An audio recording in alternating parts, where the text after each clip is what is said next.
The internet went into full meltdown mode when rumors started flying about a leaked private clip tied to King Harris's baby mama because the situation didn't stay quiet for even a second. Screenshots, captions, reaction videos, and hot takes flooded timelines, turning a personal family issue into a public spectacle overnight. What pushed the drama into overdrive was how fast outside voices jumped in, especially Boosie, who didn't hesitate to clown T.I. publicly once the chatter hit peak volume. The moment Boosie spoke, the tone shifted from messy to explosive because history already existed between him and T.I., and everybody knew this wasn't coming from a neutral place. The jokes came quick, the commentary came loud, and the culture instantly split into sides, with some laughing, some cringing, and others saying this crossed a serious line. What made the situation so volatile was the mix of private life and public image. King Harris has lived under a spotlight since childhood, and every move he makes gets magnified 10 times over.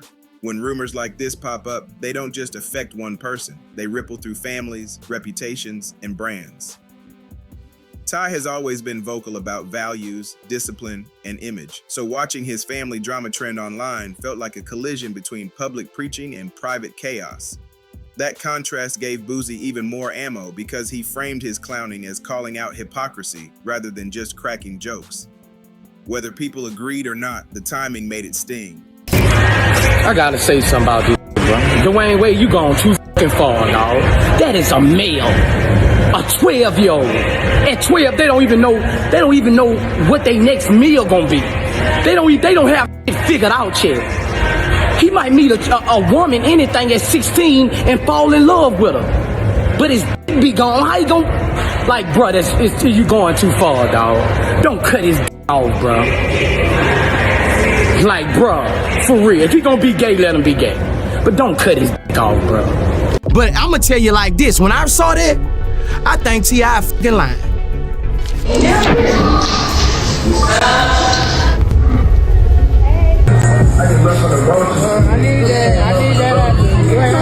Tell me. It been 20 years, bro. It been 20 years. I figure if I wasn't built like that, it'll show by now. It been 20 years, bro. I done faced every challenge motherfucker that like to throw at me, man. You ain't seen me fold, you ain't seen me break down. As clips and posts spread, fans started revisiting old interviews, past disagreements, and moments where Boosie and T.I. already didn't see eye to eye. That backstory turned this from a random comment into a full-blown feud moment. Boosie's delivery wasn't subtle. It was loud, mocking, and designed to go viral. And it worked. Within hours, reaction pages were looping his comments, remixing them, and turning the situation into trending content. The internet loves chaos, and this had all the ingredients: family drama, celebrity beef, and social media fuel. Meanwhile, the conversation around King Harris shifted quickly. Instead of focusing on growth, music, or moving forward, the narrative got dragged into speculation and jokes. That's the ugly side of online culture. Private moments get flattened into memes. People argued about boundaries, about whether Boosie went too far, and about why family matters keep becoming public entertainment. The louder their arguments got, the more attention the story pulled, creating a feedback loop that kept it alive. By the end of that first wave, it was clear this wasn't fading quietly. The clash had legs because it touched pride, masculinity, parenting, and public image all at once. Once Boosie put T.I. in his crosshairs, the situation stopped being a rumor and became a headline, and the culture braced itself for what came next. So what I'm saying is, they wasn't... You can talk like that outside. Hey, I can talk how the fuck I want to wherever I'm at. I'm on live, shawty. Stop talking to me. Stop talking to me. This ain't your fucking restaurant. This ain't your fucking restaurant.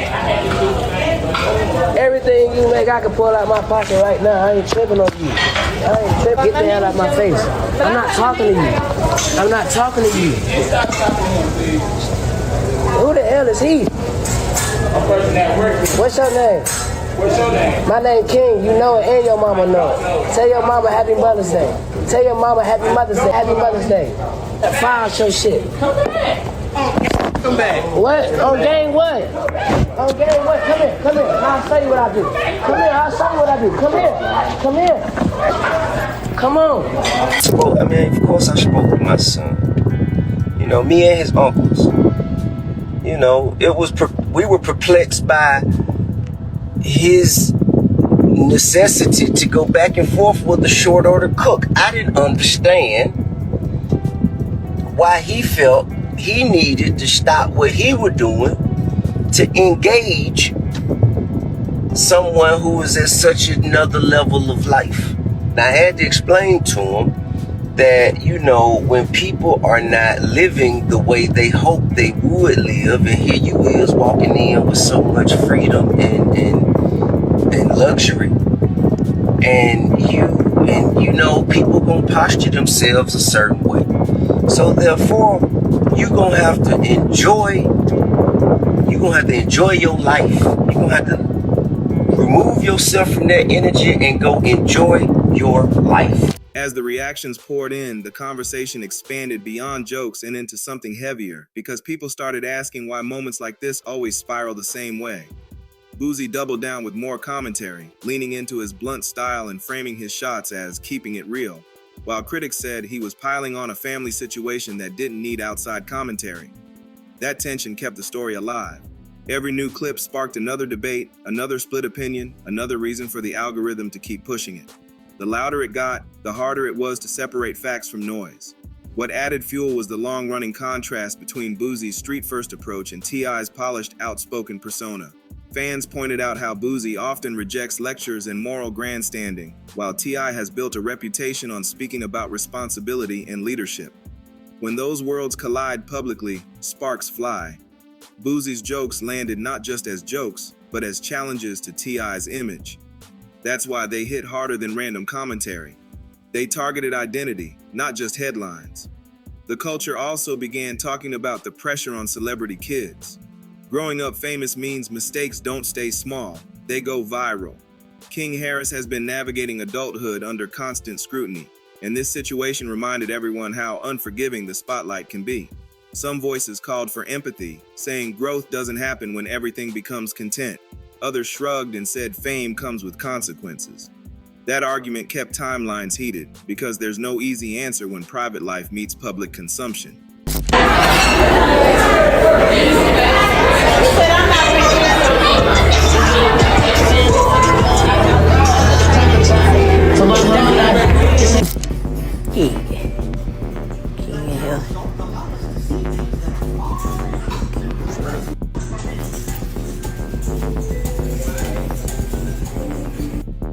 Yes, yo, that's my baby. That's my baby. Get it?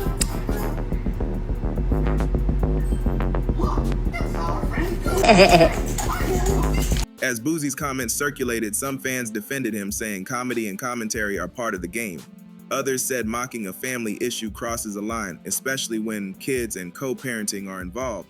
That split showed how differently people view accountability online. Is it fair game once it's public, or should there be limits? The story forced that question into the open, and the culture argued it nonstop. Through it all, T.I.'s name stayed trending, not for music or business, but for a situation he didn't create online. That's the harsh reality of digital moments. Silence doesn't stop the wave. Every post, every reaction, every joke added momentum. The spectacle became the story, and the story became bigger than anyone involved. Once that happens, control slips away fast. If you cannot afford to hire a lawyer, one will be appointed to represent you before any questioning if you wish. You can decide at any time to exercise these rights and not answer any of my questions or make any statements. So my question to you is, I found just a non-felony in that ashtray in the back, as well as in that basketball sleeve. So I'm gonna go over here and talk to these guys, and someone has to get charged with it. It's not. I'm not talking. You're not gonna talk to me? I gotcha. Do you have any questions for me? I don't. Do you need anything to go with you? My phone. Your phone? Where's your phone at? In the car. We're in the car. Search me. I'm not looking for phones, I'm looking for drugs and guns. Ask me know my phone. What kind of phone is it? What color is your phone? It's a clear phone. With the T.I. situation, if he did that, you're a fucking rat too. I don't spare no motherfucking body. Because if you doing anything wrong, you doing anything criminal, what? and you cooperate with law enforcement to get you out of trouble, that means you're cooperating. That means you're a rat. And here's T.I. firing back, shutting down those snitch rumors. I ain't one of you niggas who done been to the penitentiary before, man. What happened when a motherfucker say somebody ain't right and they goddamn show their paperwork and they is right? What's the penalty for that? Can somebody tell me what is that punishable by?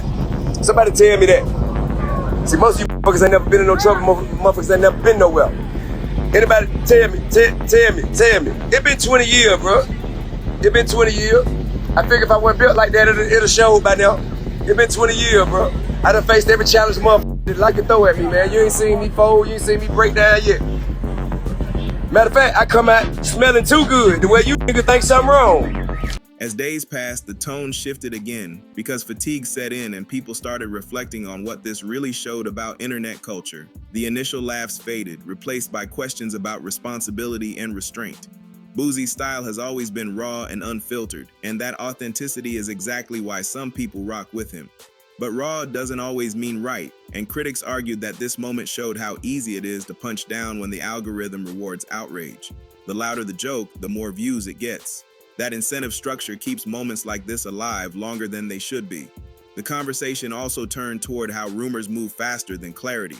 Once something is framed a certain way online, it's almost impossible to pull it back.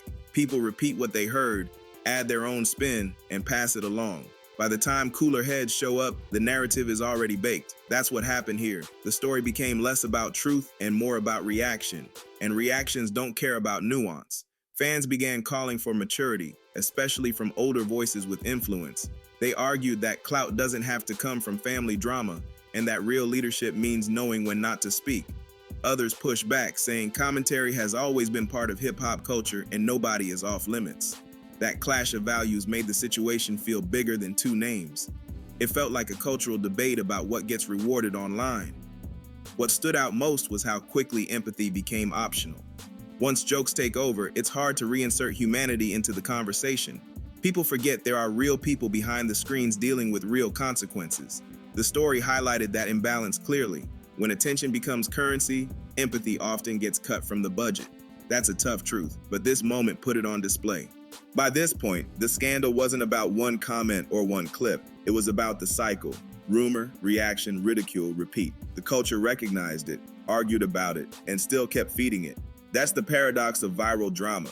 Even criticism keeps it alive, and once the machine starts, it doesn't stop easily. In the end, this situation became a case study in how fast private matters turn public and how quickly commentary can overshadow context. Boosie's clowning of T.I. turned a family issue into a viral moment, and the internet did what it always does, amplified it until it felt unavoidable. The biggest takeaway wasn't who had the better joke or the louder clip. It was how fragile reputations are when the algorithm decides what matters today. One trending moment can erase years of work from the conversation. The culture walked away with mixed feelings. Some saw it as entertainment, others as a reminder to slow down and think before speaking. The debate about boundaries won't end here, because the platforms are built to reward extremes. But moments like this force people to look at the cost of that system. When jokes become headlines and headlines become stress, everyone pays a price. This story also showed how important it is to separate growth from gossip. People evolve, families navigate complex situations. Turning those moments into punchlines might win clicks, but it doesn't build anything lasting. The conversation around responsibility, influence, and timing is far more valuable than the memes that came and went. That's the lesson buried beneath the noise. As the dust settled, attention moved on, as it always does. But the questions lingered. How do public figures handle private life in a world that never looks away? How do commentators balance honesty with harm? And how does the culture decide what deserves amplification? Those questions matter long after the trend fades.